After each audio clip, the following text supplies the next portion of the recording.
Scanning. Identity authorized. Welcome to the Secret Superhero Club Podcast Network.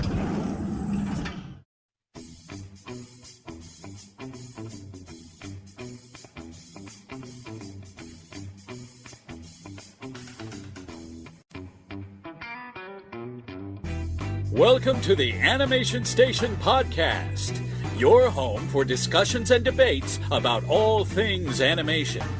Each week, we'll rank, review, and revel in animated shows from yesterday and today, and from around the world.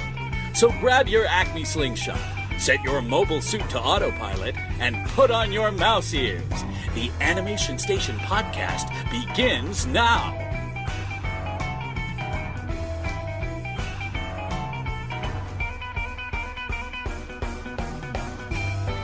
So what'd you get this weekend? I bought Monster House for $5. That's a steal. Woo!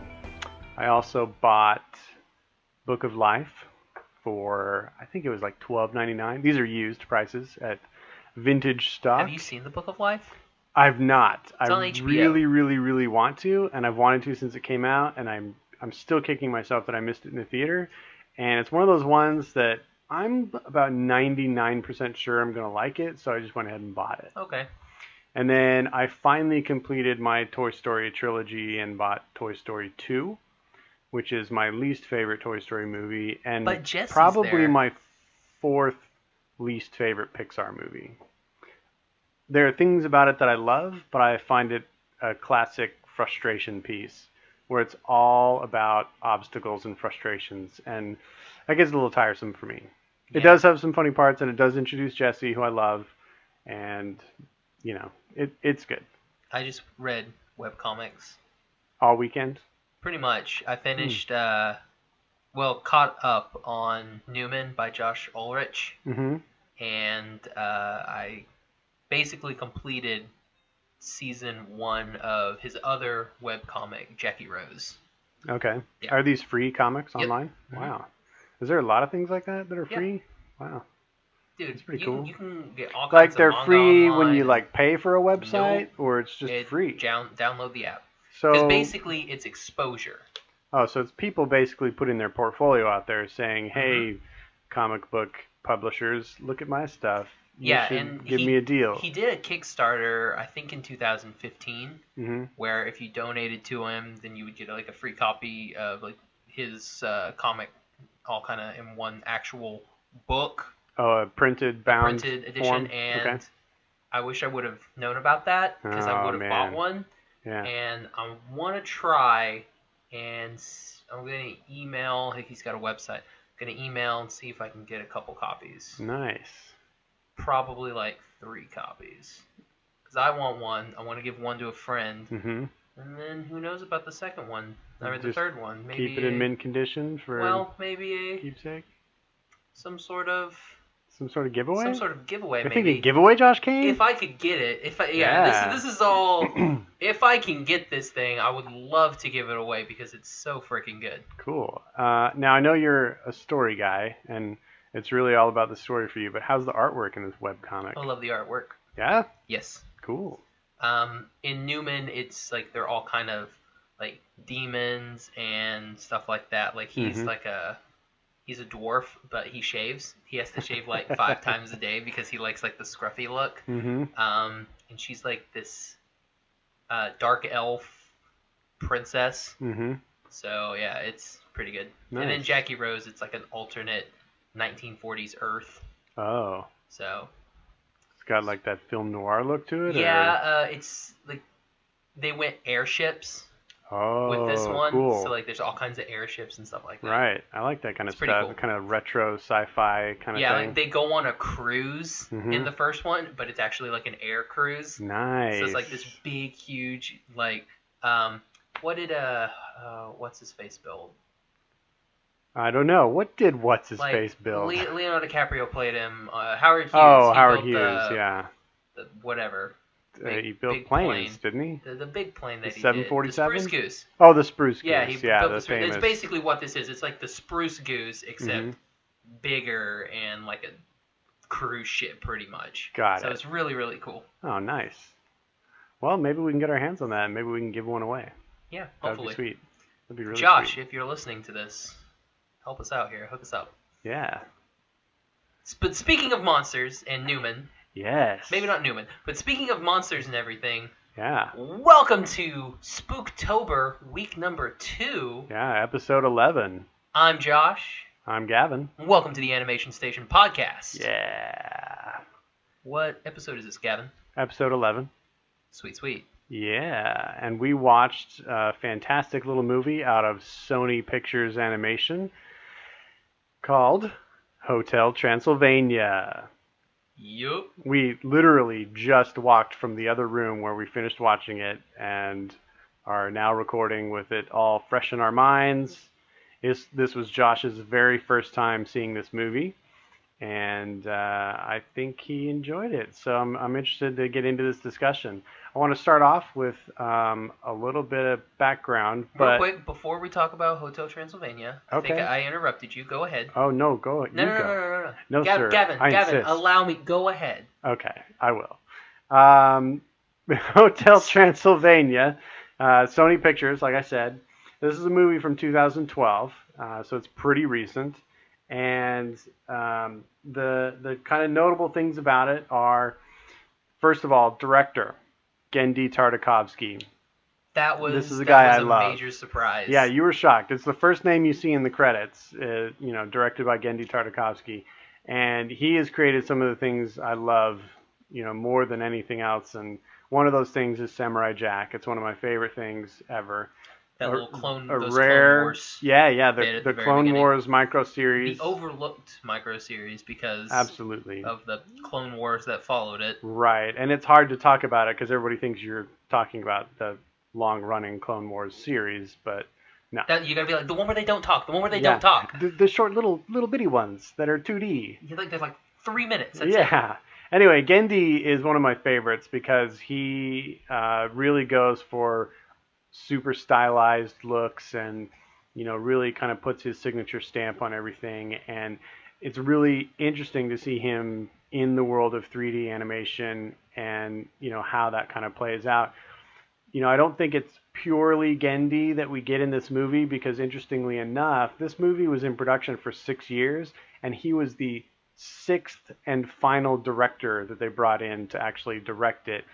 They brought him in late in the game. I think it wasn't until 2011, and he more or less rewrote the script with Adam Sandler and his crew and kind of reworked it into what we know of it now.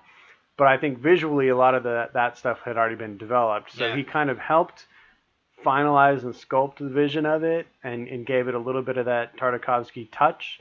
But I think it would be really fascinating to see him create a movie like this from the ground up, like we saw him do with things like Samurai Jack and Dexter's Laboratory and all those cool stylized things that he's done in the past. But in any case, I think he does a great job directing it. Do you think he added any of those like darker-esque elements? He quite possibly could have. I don't know. I'd be interested to read a little more deeply on it. But I feel like really it was much more of a writing job that he did when he came in, and they kind of brought in a lot of the humor and gave it kind of new life, because I think before it was a little more serious, and I think they brought in just kind of more of that lightheartedness that you see in the movie. Okay. So I thought that was interesting. It had gone through so many directors along the way, and kind of like Frozen and some of the other ones we've talked about that were in production forever, like Tangled. It was in production for 14 years, and directors came and went, and things changed along the way, and finally you find that right combination, and it all comes together. And I think it did in this movie, and Genndy is a large reason for that. So nice. Way to go, Genndy. So interestingly enough, this has already spawned a sequel in 2015, which was more successful financially than the first one. They've already greenlit a third in the franchise, which comes out in 2018. And early next year, they've already greenlit a television series as well. Jeez. So Sony Pictures has a lot of faith in this franchise right now. And, monetarily speaking, the signs point towards where are yes. they going to put that?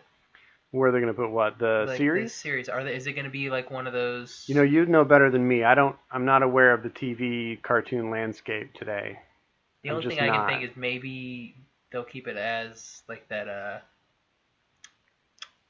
Words are hard for me right now. Keep it kind of like the PlayStation exclusive type thing, because I know they had that one. Oh, like just for streaming? Yeah, and I know they had that one show.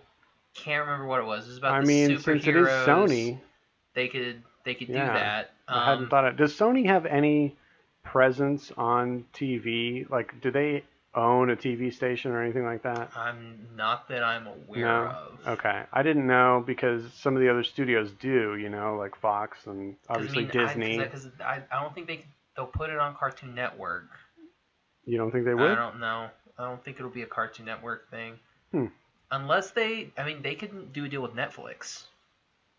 Yeah, that would be cool. I don't know. I mean, I found very little information on it besides it's kind of in the works and they've given it a green light, and I don't know anything beyond that. So it didn't give a 2017 release date like another television television series that's you want to jump in and talk about that real quick? Yeah, so we did get a little bit of news out of Disney. Let's see, we're recording this Saturday. So Friday, October 7th, Disney came out. Was this, now I'm not 100%, was this at, was this like a Comic-Con thing, or did they just decide to like throw this out there? I mean, it's been in the work. It was announced a long time ago. Yeah, because it was it's like already been known. like a couple years ago, wasn't it? I don't know if they made the announcement there or not. I don't remember, but I've been aware of it for over a year. Okay. As far as something that they were in production with, I know they've already brought Mandy Moore in to speak. And Zachary Levi. They're both to speak be doing a lot of the key lines. I don't think they're doing all of the dialogue. Well, what I read was they brought, because this was the thing that was on Variety, and apparently they're bringing the blurb. There's not a lot because we don't know. The only information that we know is 2017. Right. I don't know, spring, summer, fall. Who knows when in 2017? I do think it's interesting that we're going to get more Tangled before we get Frozen. Yeah! Which is fantastic. So I'm all for it. Frozen can have a movie. Who cares? Right. But Tangled is going to be on TV, and if they have more than like 3 seasons, they're going to hit that syndication.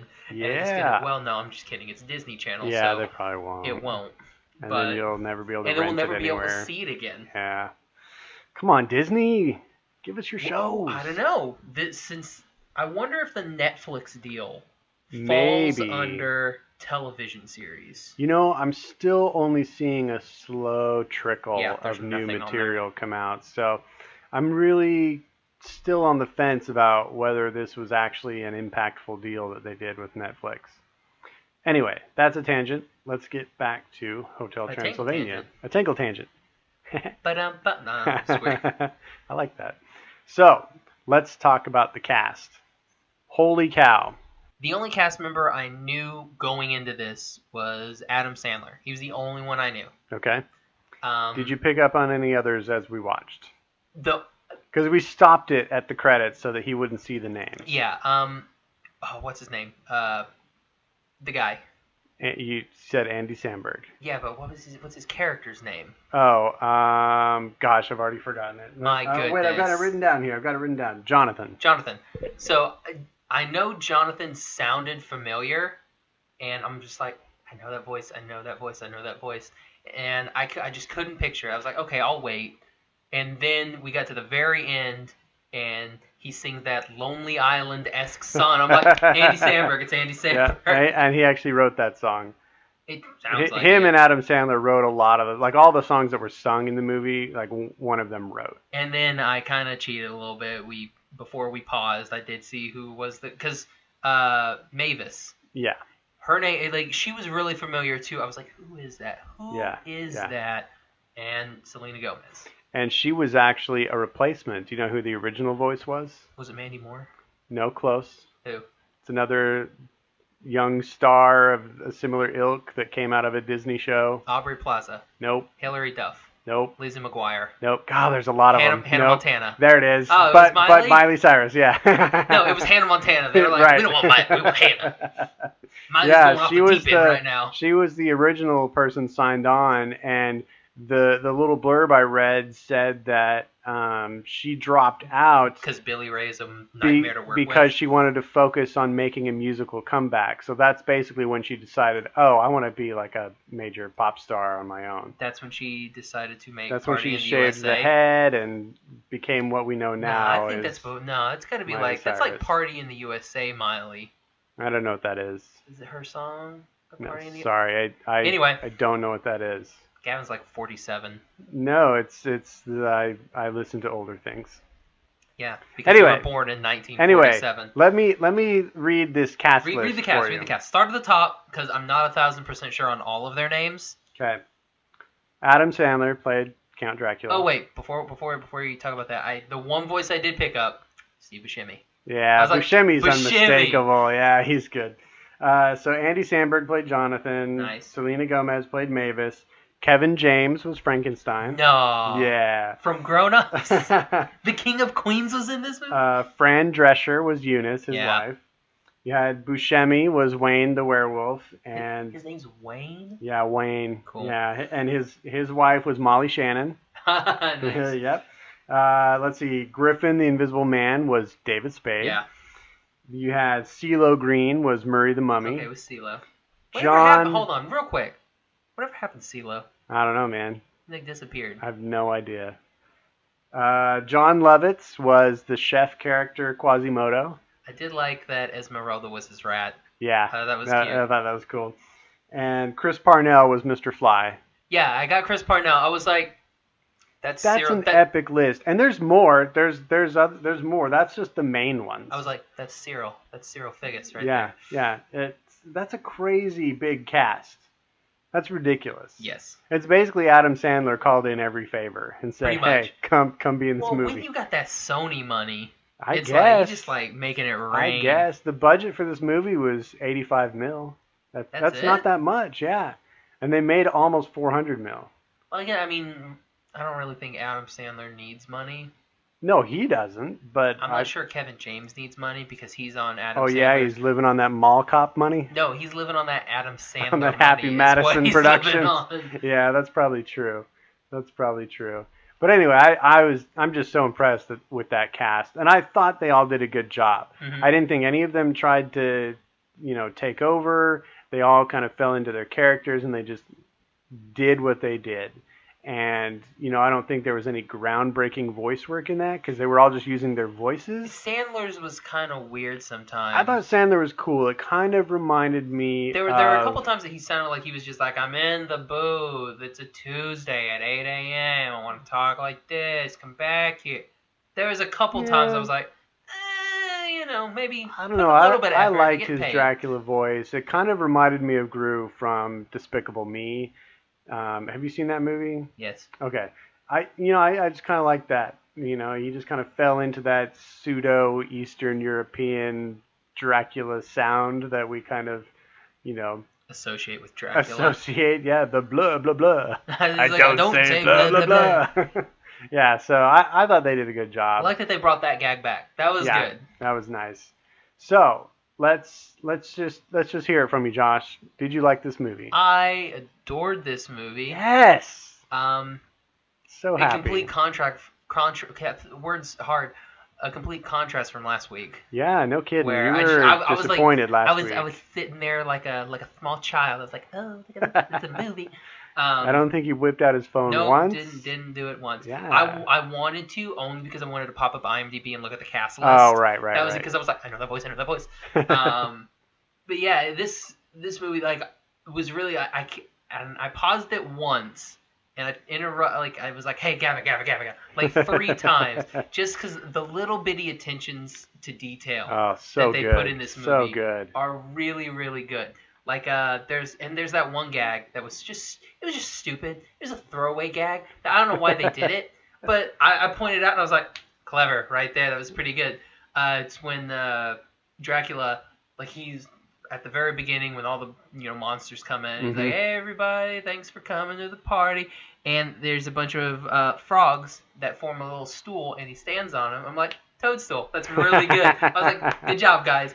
Yeah, there's a throwaway gag. That's so great. That though. I don't. I would be willing to bet not a lot of people caught that. Just because I didn't. Just because it's and a stupid I've little seen thing. it before, and I mean, I saw that he was standing on a little stool made of toads, but it didn't register in my head as a visual pun. Yeah, I watched didn't it. I'm see like, it. I want to know which animator put that in. I want to write and be like, good job, bro. Nice job, I got dude. I got it, man. I'm blown away by all of the detail in And the scenery. Jonathan's hair actually worked. The hair like, was it was really like, good. I look how it kind of got like it was all right here, but then when you got closer to the top, you could see like individual strands and everything. It was really nice. Sorry. No. I think that all plays in. The attention to detail on this movie was extraordinary, and what I like the best is all of the scenes and the textures in the environments. You know, especially in the hotel.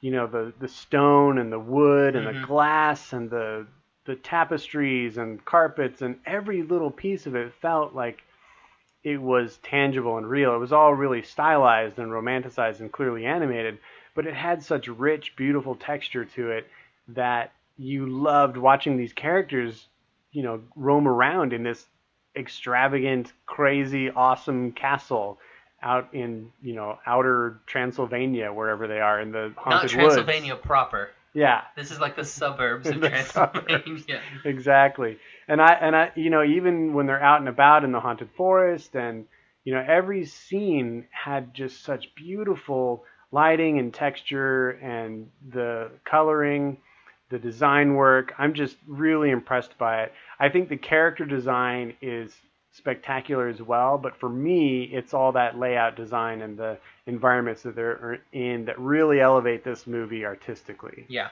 That first shot that we see when they create the castle, and when they zoom first out, walk into the lobby and then they do the zoom out. That was phenomenal. Spectacular it looked shot. So good. I agree.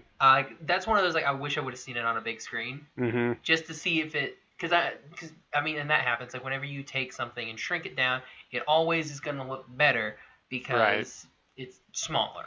To be fair, you were sitting about 8 feet away from, what is that, a 60-inch TV? So actually, it was fairly it's not cinematic. 60, it's 55. Oh, how honest of you, Josh. And it's in 4K. But there it is. But I think artistically speaking, this movie's great.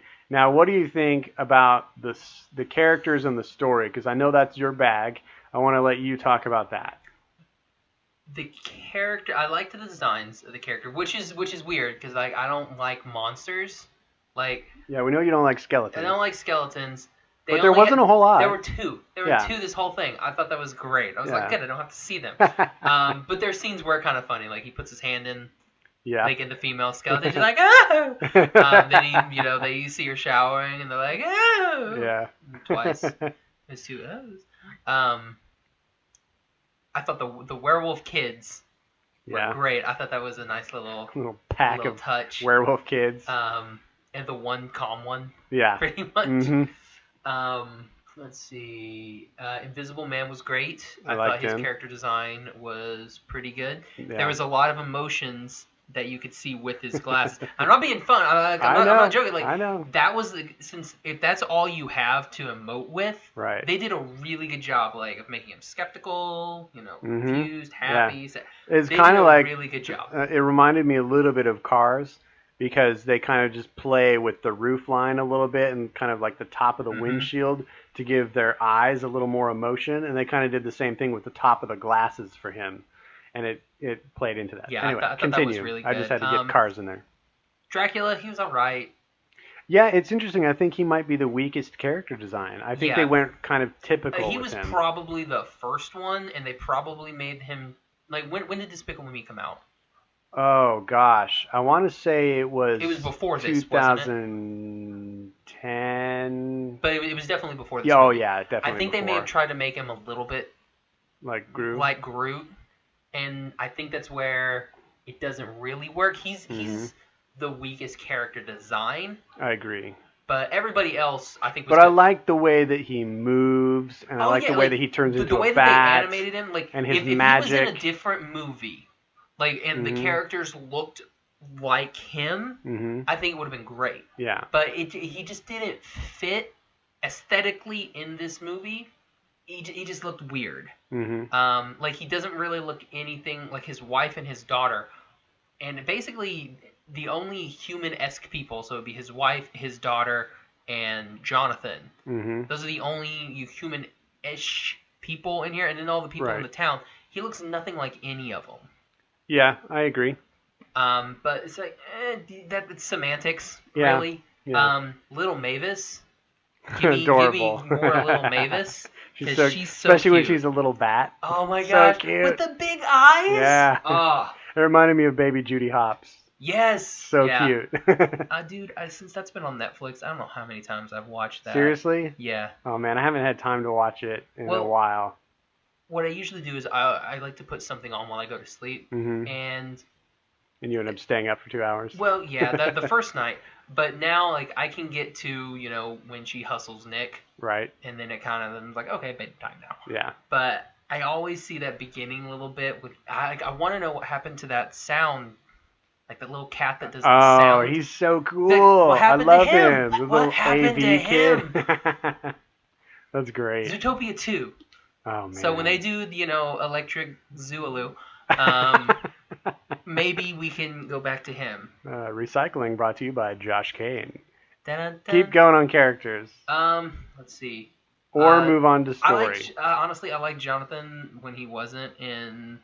I didn't like his hair. I understand what they were doing. Well, I think in Hotel Transylvania 2, he doesn't have to play the game. Yeah. Good. I don't know, because I haven't seen it yet either. So I think we both might watch it this weekend. Well, dude, once we're done with this podcast, I'm going to watch it. So nice. It's 10:05 right now. So we finish this up. I'll watch that. It'll only be like 1 o'clock. I mean, it's fine. Yeah. But so then you watch half of Zootopia, and then you go to bed. Exactly, yeah. Other than that, I didn't going back to Dracula, only character that just didn't fit. Everybody else I thought was great. Everything looked like it belonged in that universe. Yeah, I agree. I really can't think of anything character-wise that other than Drac that was bad. I do like that they gave him the nickname Drac. Yeah, I thought that was like that too. Nice, good job, guys. Yeah. Story-wise, I thought the story was great. Yeah. Had a little romance like you like. We got a romance. We got 2 kisses. We didn't get to see one of them. Yeah. But yeah, we got a kiss. I was like, oh. I did like they called it zing. Yeah, I thought that was a cute little hook. They zing. You only zing once. Yeah. I thought that was really good. That's a really cute hook. I like that too. Do you like the premise? I think the premise it's not new. I mean, it's kind of like Monsters, Inc. It's a little bit like some other things where they're kind of flipping it from the monster's perspective and they're actually scared of humans. And, I think that's not new, but I love the way that they played this one because it's like, well, let's look at what their solutions are. And Dracula comes up with the solution of having this getaway resort for monsters. We don't have to be afraid for a week. Come vacation here. I think that's really clever. It was really good. It was veiled.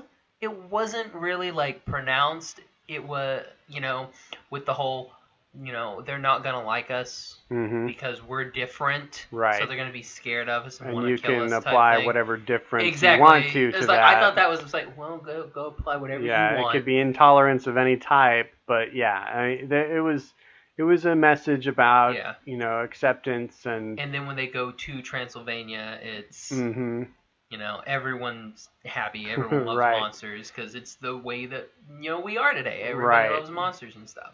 And for me, when they decide to go after Jonathan, that's when the movie goes up another notch and gets really good.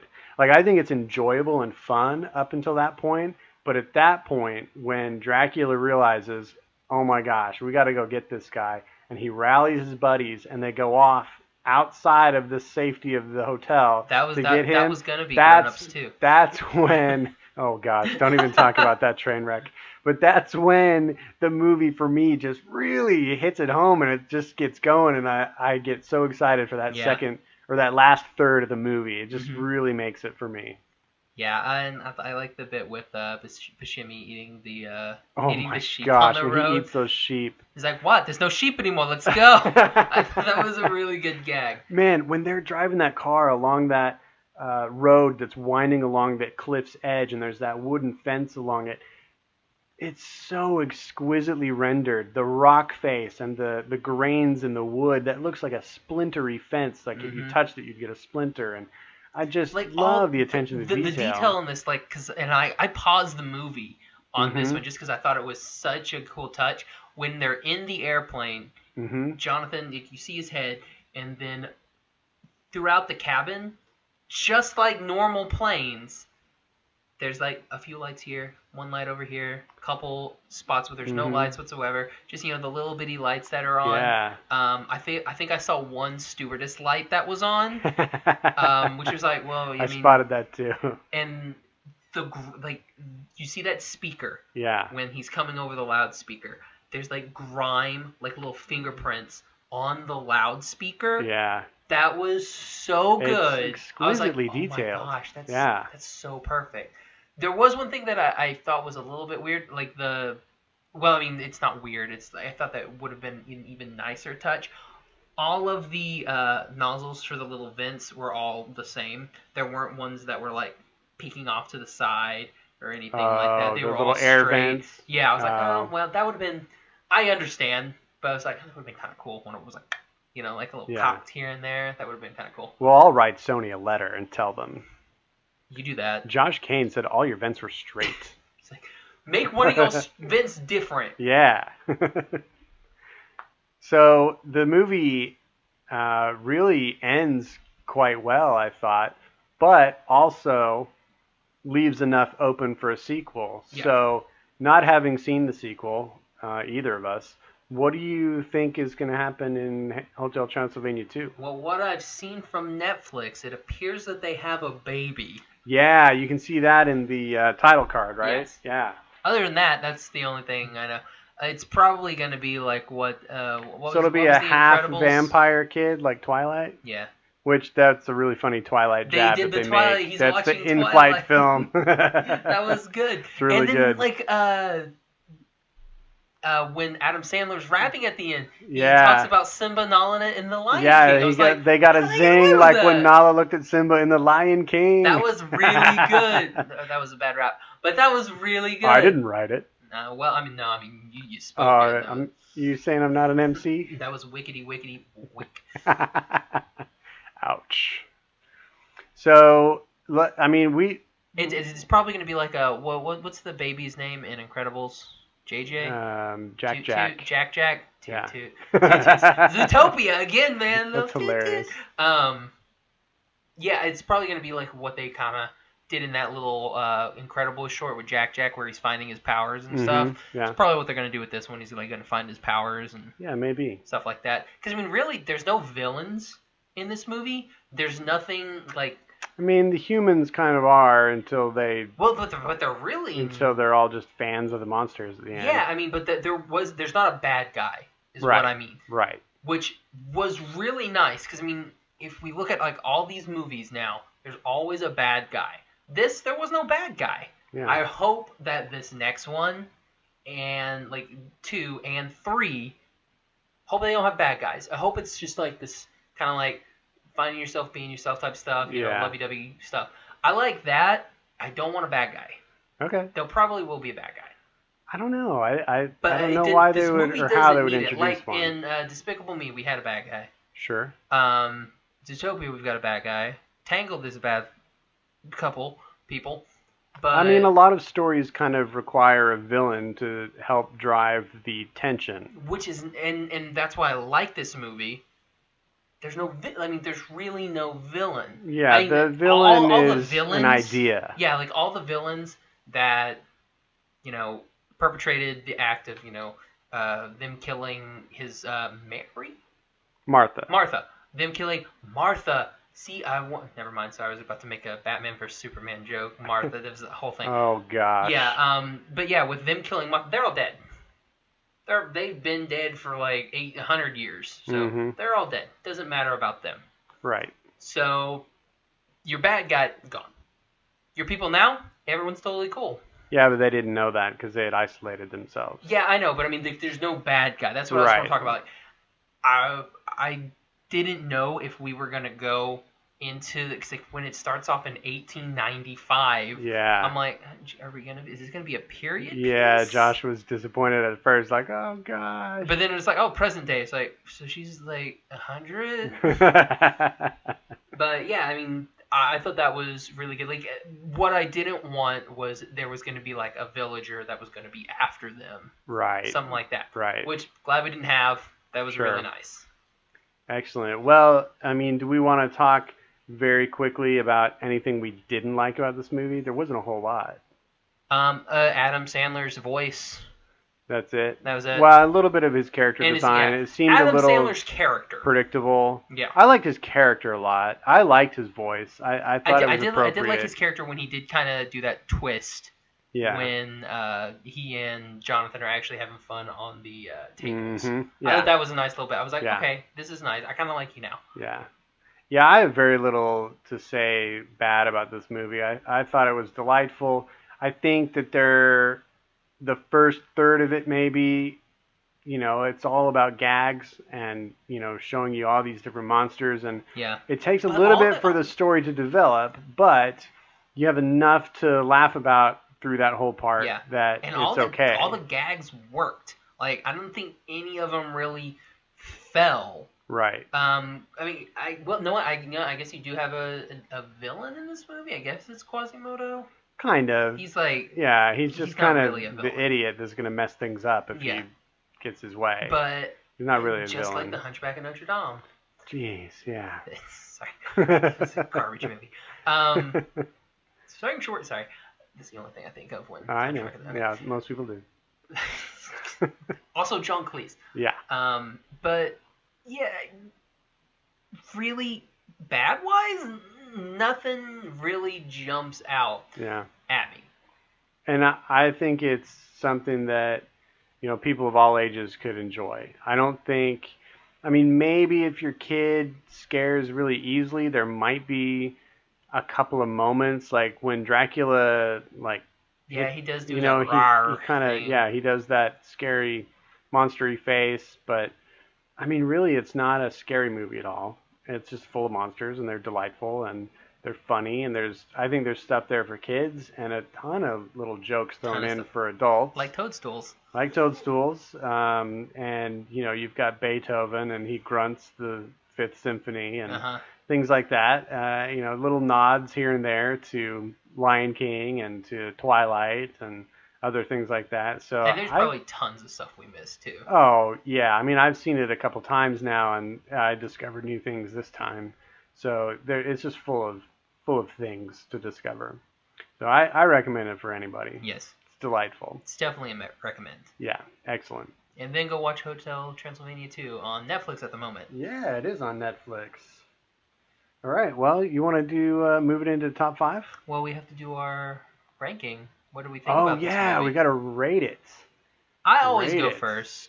Do you? So, yeah, you always... Okay, you always think about your rating No, scale. you always make me go first. I feel honored. So I'm going to go first again. Oh, do it. So, out of Dipper Pines... Oh, we're up to Dippers. I'm going to give this... I think I've done Dipper twice. I think Dipper is going to be my Jiminy Well, Cricket. it is your nickname. Yeah.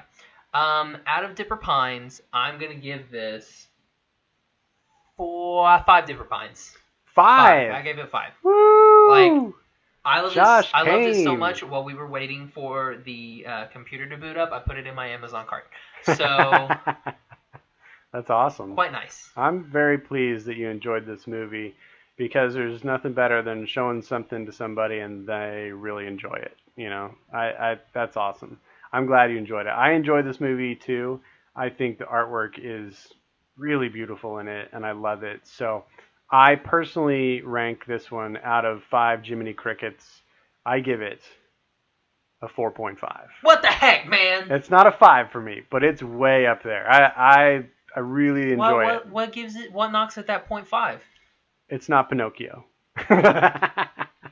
There's only maybe 4 or 5 animated movies ever that I would give a 5. I've given 1 5 out on the show so far. What was it again? Prince of Egypt. Okay. Yeah. It's fantastic. So, now for top 5? Yes. Let's go straight into our top 5. All right. And now for another top 5. Well, now that we're ready to do the top 5, I'm going to explain what we're going to do this week. So there's been this topic that's been going around about this trend of Disney in particular remaking all of their animated movies into live action films. And we feel like we're, on the fence about some, and we're for some, and we're against some, and blah, blah, blah. But they only ever go one way. They never seem to turn their live action films into animated films. So, Josh Kane and I are going to do a hypothetical wish list here of our top 5 Disney movies that are live action that we would love to see them reimagine as animated movies. This was the hardest thing you've ever done on this show. It was a challenge for me too, but I'm excited about it. And who do we want to go first this time? I can't remember who went first last time. I'll take it because you actually know what you're talking about. Oh, okay. So I'll let you do your number 1, and you can spout for 20 minutes on what you're doing. All right, so what's your number 5? My number 5, surprise, surprise, is going to be a little movie that came out, I want to say, I should have written dates down by these. That's some fine research there, Josh Kane. But I went with The Prince of Persia. Oh, I never saw that. Did you see that movie? Yes, Jakey Gyllenhaal himself was in that movie. Now, he played a really correct me if I'm prince. wrong, is that movie based on a video game? Yes. Was that video game based on anything else, or was it its own thing? I think it was just its own thing. I don't think it was based on anything. Okay, so I heard that it wasn't very good. No, it wasn't. I find it interesting that they didn't cast a Persian. Video game movies are extremely hard to do because of the amount of things that you can get away in video games that you cannot get away with Like what? in real life. Like with Assassin's Creed that's coming out. Basically, it's like wall running and parkour and assassination. And another thing that doesn't really translate whenever you do movies from video games are all things that you as the player do. Like it's different ways that you react to a situation. You do whatever you're doing.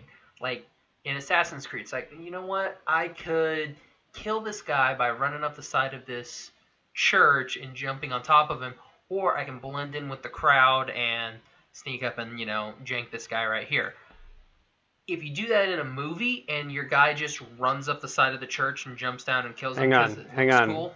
Which button is the jank button? Jank button is usually, let's see, I got this. Jank button would probably be A, maybe A? X. Okay. A to jank. A to jank. Continue. That should be the name of our gaming podcast, A to jank. So, I mean, yeah, you run up, kill the guy like that just because cinematically it looks way cooler than just blending in with, these monks that are walking by. But if you're one of the guys like me that like to use the monks all the time, it's like, oh, well, I wouldn't have done that. So it's kind of already a disconnect. So it's really hard to make, video games into live-action movies. Whereas you take a video game and turn it into an animated thing, like Halo's done that a few times. Right. With varying degrees of success. The same thing with, like, if you go to, cartoons, like Batman and Superman and stuff like that. Like, Superman, I don't think has really ever translated to the big screen very well at all. Okay. But whenever you translate him to animation, totally works. I can get on board with what you're selling there. Plus, then you can actually make your characters Persian. Right, or you could cast a Persian. Gyllenhaal. I mean, yeah. Interesting. All right, that's a good pick. I like it. I support your pick there. Support your video games, kids. Yeah. All right, my pick, number 5, is a movie that came out... 1930. No, it came out, I want to say 2004. Oh, Lord. And it came out after Disney's Pirates of the Caribbean, Curse of the Black Pearl. And the success of that movie, based on an attraction in the park, spawned another movie based on an attraction in the park called Haunted Mansion, starring Eddie Murphy. And I went into that movie with such high hopes and left that movie here's your with problem. such Here's disappointment. Your problem. You went into a movie with high hopes, but Eddie Murphy's in the movie. That's your problem right there. Yeah, neither one of us are big Eddie Murphy fans. He's very popular and a lot of people love him. He's just not my bag. But I don't think it was him that really ruined this movie for me. I just think the whole thing fell flat. And I think that I would love to see what they could do if they animated a movie based around the Haunted Mansion. Maybe gave it a little more of a story, and they could really animate, all of those famous scenes in the attraction that everybody knows and loves. Yeah. And they could really give it a lot more magic and, ethereal effects. And I would love to see them animate that and, bring some of those characters to life that are in the mansion that, don't really say anything. And, a lot of them have names, but we don't know anything about their story.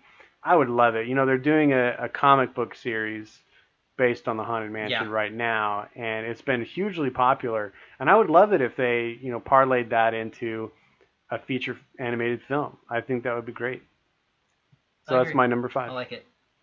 My number 4, I'm going to go with the Pirates, just because. The Pirates of the Caribbean? Yeah. Or Caribbean? The chicken. The Capri Sun. Pirates of the Capri Sun. That would actually be a better show. Just because, I mean, pirates are cool. My problem is you're going to, just because we've already done this and it is so popular, you're going to have to do a cartoon version of Jack Sparrow, which I would be happier if they don't do a cartoon version of Jack Sparrow. Like, if they just do, make it completely different. Don't even use Jack and Will. Make this a completely separate story. You don't have to mention them, anything. Because, I've never been, but does it even mention the Black Pearl or anything like that? Well, here's a little bit of history. But before the movies. No, here's a little bit of the history. The ride was created and opened in 1967, and it's basically just a band of unnamed pirates that are sacking this town, and it's hugely popular and has been since day one, and its popularity spawned this idea of creating a movie. So they created these characters. None of these characters in the movie are in the attraction when they created it. So and the movie became a huge success, and as we all know, spawned a huge franchise of subsequent movies. And so at their 50th anniversary, which was in 2005, Disney went into the attraction and added Jack Sparrow and Captain Barbossa, and they added some effects with Davy Jones, and then later they brought in Ian McShane to do some work in there. And so that, because at a certain point, kids who knew pirates first from the movies, they would come to the attraction and they would say, well, where's Jack Sparrow? The stories about these people, where are they? And it didn't make sense. So they brought them in, and I feel like they wove them in a brilliant way. I think it's beautiful the way they Shanghai brought them in. Well, yeah, that's incredible. Ridiculous. Oh my gosh. And that's a little bit of the history. So no, they did not pull those characters from the movies.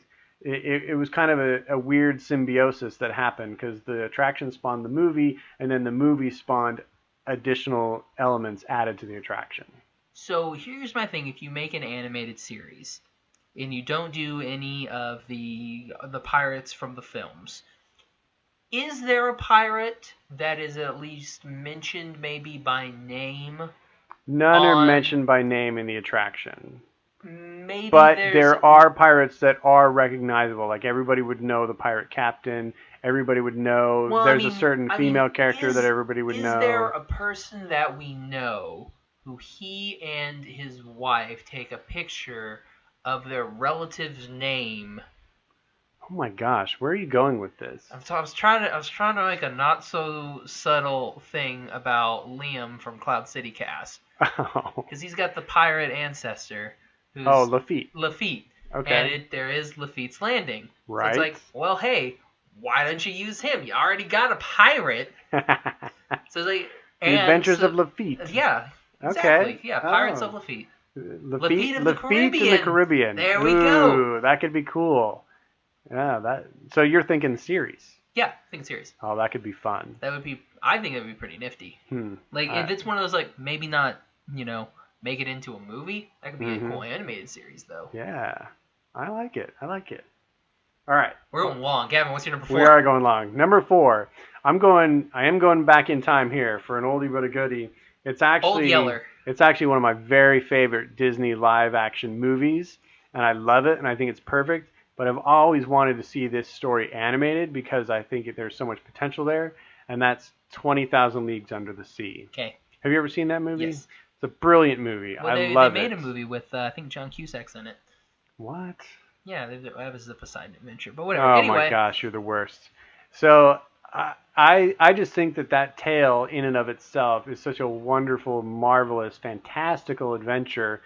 And it takes them all over the world to every type of undersea geography and, landscape, and filled with all these different sea creatures and tasks that they have to accomplish, obstacles that they have to overcome. And I would love to see that animated in a feature film. Is that Verne? Jules Verne, Yeah. yes. One of the original science fiction masters. You're going to see a theme in all my stuff. It's all science fiction, fantasy. Yeah, all of it. Did you put Flight of the Navigator on there? No, I didn't. I think Flight of the Navigator is a neat little movie, and I love it in and of itself. I think it would make I wouldn't really do anything with it. I think it would make a better series than it would a movie. Yeah, maybe. Just because you can delve it out more. And... I believe that was Sarah Jessica Parker's film debut. I don't know that for a fact, but I'm pretty sure it was. All right, my number 3. Oh boy, this will be a good one. It's either going to be... Wait, no, you got to pick one. Well, it already had a remake. That's fine. One of mine is actually like a sequel that I want to have. Okay, so go ahead. Then I want either Escape to Witch Mountain or Race to Witch Mountain. Okay. I want one of those. Okay. Just because I always thought that, the whole twins being, special. I've never seen any of those movies. Dude, watch Race to Witch Mountain. Is it good? Yeah, it's got The Rock in it, dude. Yeah, I knew it had The Rock. I do like The Rock. He's entertaining. Yeah. Just watch now, it. the original one, though, that's from like the 70s or something, isn't it? Something like that. Maybe earlier. It's old. Yeah, it is old. So But they remade it to Race to Witch Mountain, which made it cooler. So maybe do Race to Witch Mountain. I'm going through puberty. Maybe do Race to Witch Mountain, an animated movie. So what about it makes you want to see it in an animated form? Why you gotta ask me these hard questions? I mean, that's kind of the whole question we're asking. It was really hard for me because I had to go through a list of Disney live-action movies and be like, oh, I liked that movie. Oh, so it's just one you like and you like to see it again in animated form? The only one I wanted. I guess that's okay. My number 1 is the only one that I actually care about. Oh, okay. So, all right. Cool. The story was good in it. Mainly Race to Witch Mountain, because Escape to Witch Mountain, that was kind of like, whoa. I watched that on Sci-Fi a lot when I was young. Mm-hmm. But yeah, I think Race is a better movie. Okay. But, either one of them I think would be cool. Like, if you animated it, made it, modern, I think it would be pretty nifty. Gotcha. All right. My number 3. Now, I'm going to the larger Disney umbrella for this pick. I'm actually going to make a lateral move and go over to the LucasArts studio for this pick. So it's still under the Disney umbrella, but it's a series and a franchise that is near and dear to me. but I feel like the 4th installment of this series was awful. The second installment wasn't too good either. No, you're wrong. It's great. Whoa! No, it's great. Be careful. And I will fight you on that. Now. I will fight you on that. But Star Indiana Wars, right? Indiana Jones, and I can't even remember the stupid name of it. The Kingdom of the Crystal Skull. Just do terrible. Indiana Jones. And I would love to see them redo that story in an animated way, because here's one of my biggest problems with it. The Indiana Jones films, the original 3, and episodes 4, 5, and 6 of Star Wars feature a young Harrison Ford who has that screen presence, that charisma, that youthful cockiness that just made him leap off the screen, and everybody loved Harrison Ford. Old Harrison Ford has 0 of those qualities. And I don't think he translates he's as like Indiana 70. Jones. He doesn't translate as Han Solo anymore. I didn't think he was good in Force Awakens. He was awful. And I still loved Force Carrie Awakens. Fisher. And I still say we kill them all. I mean, I didn't like Kingdom of the Crystal Skull. But anyway, I don't want to derail on that. What I want to say is I feel like Crystal Skull had a lot of potential, and it was all wasted. And I think that at this point, if I want to see the franchise continue, that I would love to see it continue in an animated form. I know there's been talks to bring in a new actor to play Indiana Jones or to play a successor type, but I say no. What do you think about Jensen Ackles? As what? Indiana Jones. No. You don't want Dean Winchester? No. I can't believe you even posited that as a probable What about Joe Flanagan? casting.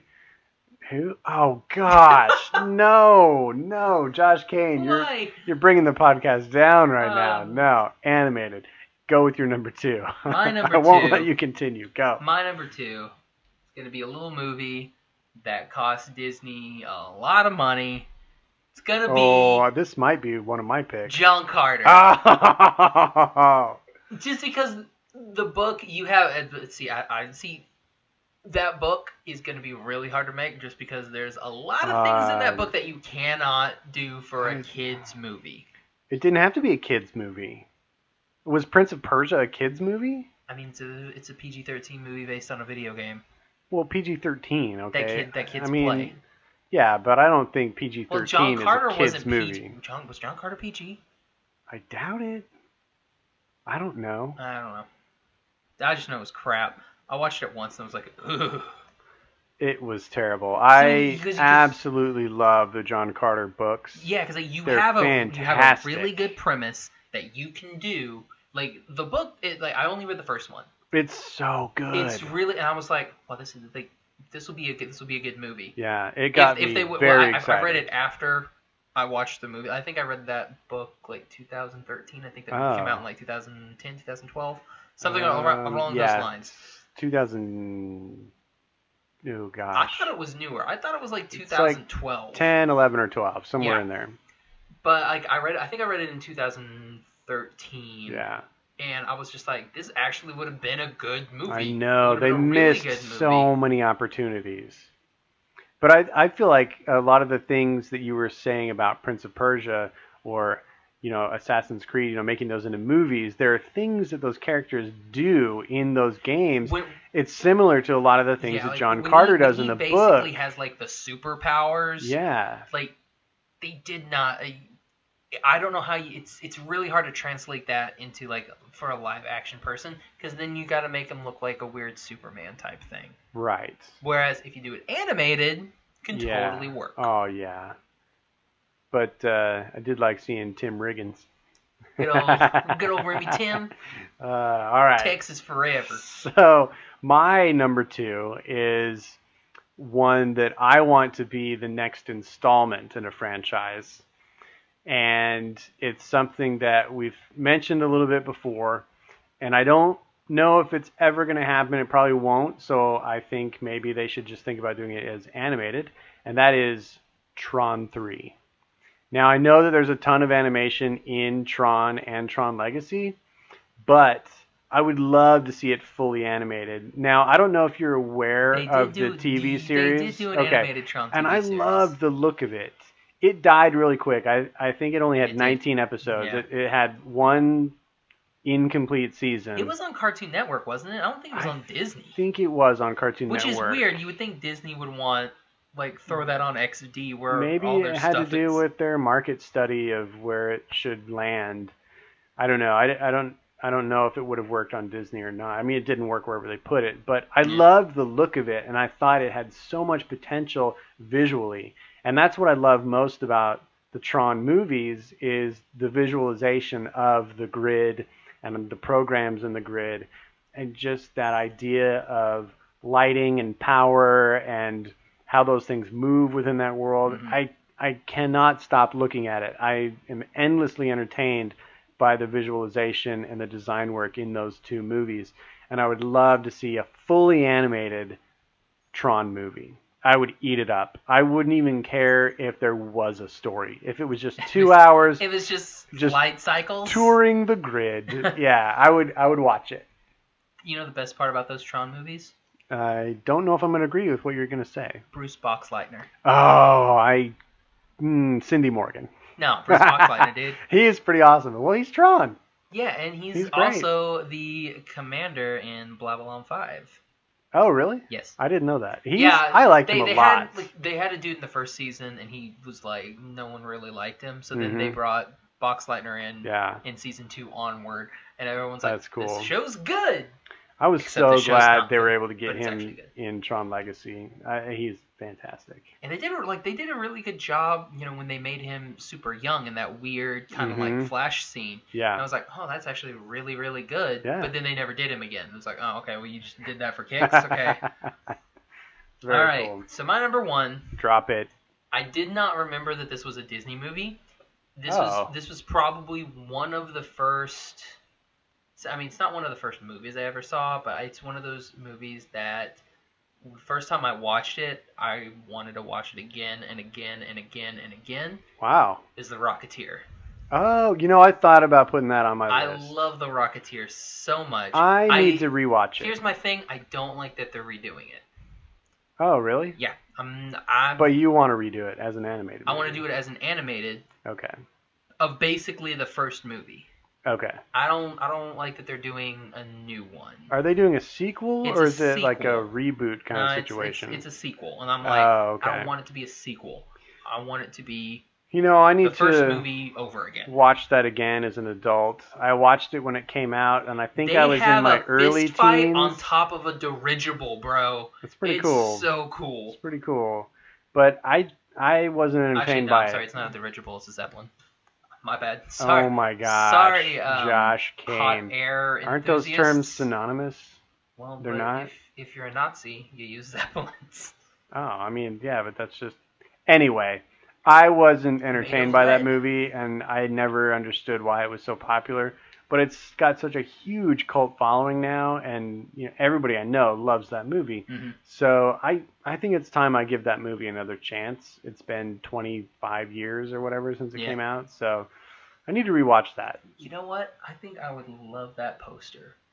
I do like the design work, a lot of the early marketing stuff for that, and the Rocketeer's design is pretty neat. Yeah, it's very like I can't remember his name. Help me out. Designer guy. It's very Buck Rogers. Buck Rogers. Yeah, it's got some similar stuff. It works. The design works. The movie's good. It's funny. Yeah, just give me that movie again. In fact, I need to go put Rocketeer in my cart now too. You don't own it? You love it so much. I know. I had it on VHS. I had it on VHS, but when VHS died. So. Yeah, kind of did. Except at the DeCosmo house, they watched tons of VHS. Can't talk. Yeah, seriously. Jeez. All right, so I will quickly drop my number one because we've already talked about it.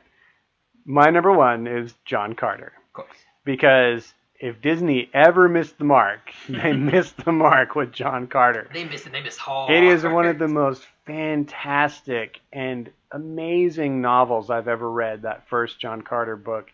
It's one of my favorite science fiction fantasy novels of all time, and it really just got me so excited. And when I knew Disney was making a movie of it, I thought, hey, Disney can do this. And then I saw it.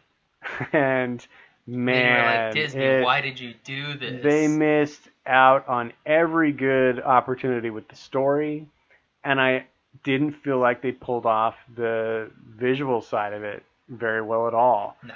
I thought it was a weak effort. But if they animated it, man, they could make it awesome. Agreed. So that's my top pick. I didn't have any honorable mentions. Do you have any honorable mentions? I mean, like I said, I thought of doing Rocketeer, but it was because I didn't like Rocketeer. Oh, dude. And maybe I need to rewatch it. Yeah, I'll get it. We'll rewatch it again. Okay, cool. But yeah, that was a tough list. So Navigator. I just came up with 5. Why didn't like Swiss Family Robinson?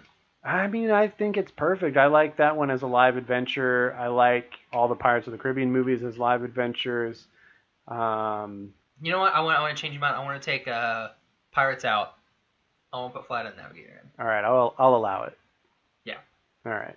I think we're ready to wrap this puppy up. All right. You got any shout-outs? I do want to give a small shout-out. A little bitty shout-out. A little bitty one to our friends over at Cloud City Cast. Yeah, they're awesome. Yeah, they had us on their Walt. It was a wonderful Walt Wednesday.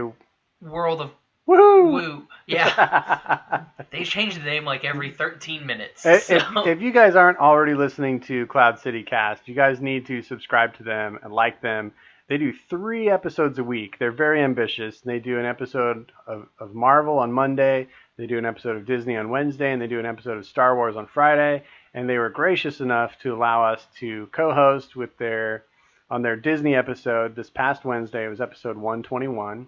So you'll get to hear all 4 of us banter about the live-action movies that Disney's doing. And, yeah, go give them some support, give them some likes. They're great people. They've really helped us along in, showing us the ropes in this crazy podcast game. And if you don't already follow them, go give them a follow on Instagram. Tell them that you found them because of us, and maybe they'll give us, like, a sandwich. Yes, we like sandwiches. I love sandwiches. That was so random. Yeah, I know. Anyway, I wanted to mention... Else is so random? Yeah. It's so random, sorry. I wanted to mention another podcast, which I just started listening to, and it's actually done by a couple of ex-Disney animators. It's Tom and Tony Bancroft, and it is called the Bancroft Brothers Animation Podcast. So if you guys like what we do and just like listening to discussions about animation and interacting with people who want to talk about animation, these guys are insiders, and I've listened to about 5 of their episodes now. They've got about 52 or 3 episodes, I think, something like that. Been going for about a year, and they're insiders, and pretty much every episode they bring on a current person who's working in the industry, so you get a lot of really cool inside stories about the creation of animation and the processes and all the ins and outs of it. So if you really are interested in animation, highly recommend those guys. I've been totally entertained. I just listened to the interview of Travis Knight, the director of Kubo and the Two Strings. Nice. It was fascinating. Absolutely amazing episode. So I'm trying to go through all of theirs and listen and catch up and stay current, but they're really entertaining. They do a great job, so listen to them. Yeah, tell them Animation Station sent you. But no, yeah, we'll have them on November-ish is when we'll probably. Yeah, we want to have the Cloud City people on our cast as well, and we'll talk about animation. Yep. Okay, so I think we're pretty good now. Do you have anything else? Nope, I've hit all my notes. Alrighty. Well, this is gonna wrap it up for episode 11. Yeah, and number 2 of Spooktober. Yep. We've got 3 left. Yeah, we do have 3 left. Next week is Paranorman. Yes, another Leica feature. Alrighty, so for the Animation Station podcast, I'm Josh. I'm Gavin. TTFN. Thank you for listening to the Animation Station podcast. Follow us on Instagram and Facebook at Animation Station Podcast. Follow us on Twitter at Animate Podcast. Subscribe to us on iTunes and join the conversation at secretsuperheroclub.com, where you can connect with our podcast friends, Cloud City Cast, Getting Into Comics, and Shaun of the Gathering.